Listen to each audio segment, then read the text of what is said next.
Hey everyone, this is Josh from before. I'm here with McFarlane Toys DC Multiverse Infinite Frontier Scarecrow. I've been sitting on this guy for like a week now. I don't know, I think I'm kind of dreading it. When we first saw the leaks that we were getting this Infinite Frontier design, I perked up. I hadn't read the book, the source material, but I looked up the artwork and it looked really cool. It's not this artwork. I don't know what that is.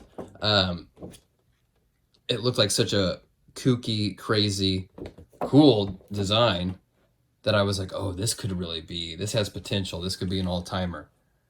And now that I'm seeing it in person, can't help but feel a little bit disappointed.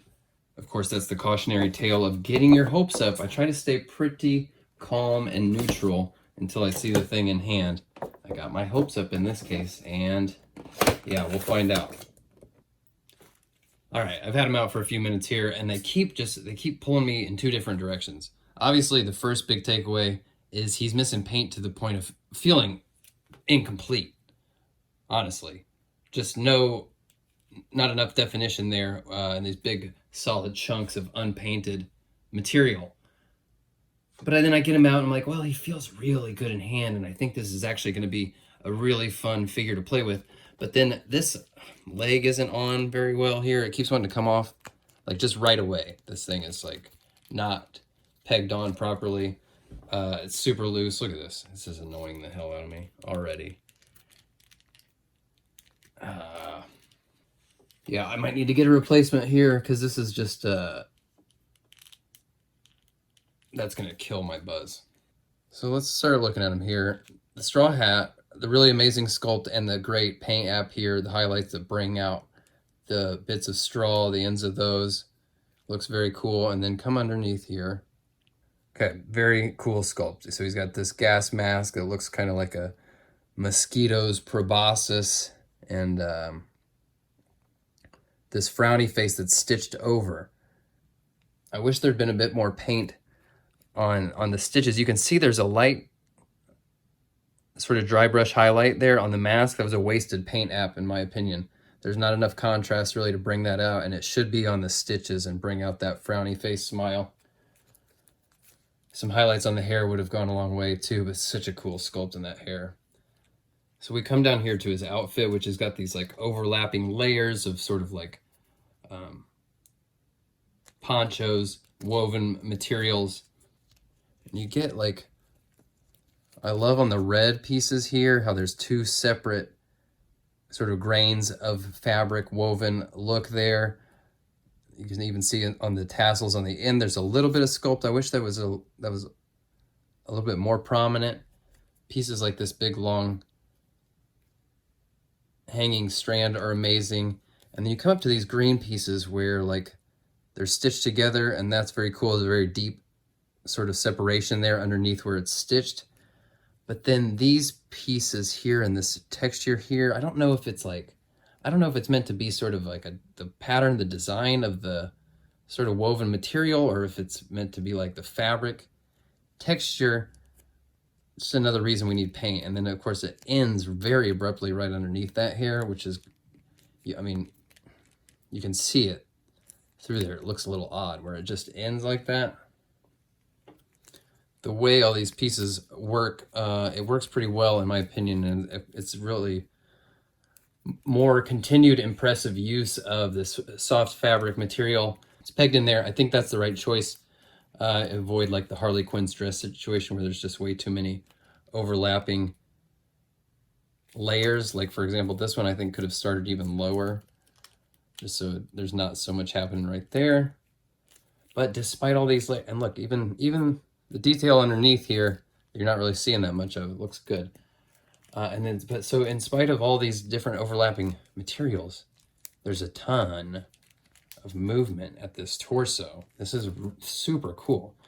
I mean, it's ridiculous that this guy's got such an amazing forward crunch, and then some of our other figures aren't getting that amount of articulation consideration. So I'm definitely feeling the the overall look is leaving a lot to be desired, but man, the fun factor of this figure, it's very high. The way this The way these hoses are coming down here from the hat, why would they be coming from the hat? I don't know, but it's cool. Well, I guess the gas mask, right? And they come down and hit separate spots, and then the hand has this big bunch of tubes running to it as well. It still turns in a really fun way. It's really, really freaking cool. Another significant paint problem for me is that in this design, he's meant to be wearing gloves, and you can see them. They're sculpted on, and it looks really cool, but they've painted it the same color as his skin tone, and it looks stupid. Frankly, it looks wrong. And that's going to be a really annoying thing to paint because you got to go up underneath these tubes. That was a real mistake, in my opinion. Of course, these tubes, on the other hand, super fun, the way they rotate around, and they're coming in a different place, you know, the asymmetrical design. He's got one long baggy sleeve, one that's a little tighter. One thing that annoys me is like, okay, so he's definitely got a great ab crunch here. We're probably going to be able to let it, like, have him sit down, like the way he's rendered in some artwork. And yet, like, these things, these bamboo, I don't know, what are they? They're like decorative lacquered sticks that you would see at like Pier 1, right? In the artwork, sometimes they're pointing upward. It's kind of inconsistent the way he's drawn, which is, I mean, that's comics, right? But the fact that these are hanging down so low, it's going to get in the way of him sitting. Like if we bring out this Dark Side Throne. I mean, maybe they're a little bendy. Maybe they're bendy enough. We'll find out. We'll see. Of course, like I pointed out, this leg issue here on the side. But they are, in theory, got a decent amount of range for having so many layers of stuff over top of them. Yeah, this is really awesome. Yeah, it really makes me wish I had one that functioned properly, because, man, this figure is going to be super fun.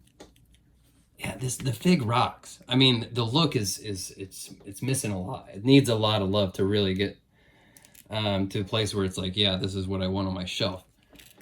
And I hate that that it looks this way, because, like I kind of said earlier, like I was the one that was on board with this kooky Eastern inspired design, and for the fig to be kind of having some real problems, well, I'm fairly pissed, disappointed. I mean, he still stands up even with that wonky leg. Yeah, we'll see what we can do with the poses and stuff. No accessories. Obviously, they've gone to the nines with all this layers of material here, and even the hair and the hat. I mean, he's pretty decked out. Man, it just breaks my heart to have these big, just completely untouched pieces here. They're really killing it, because in hand, this thing is dynamite.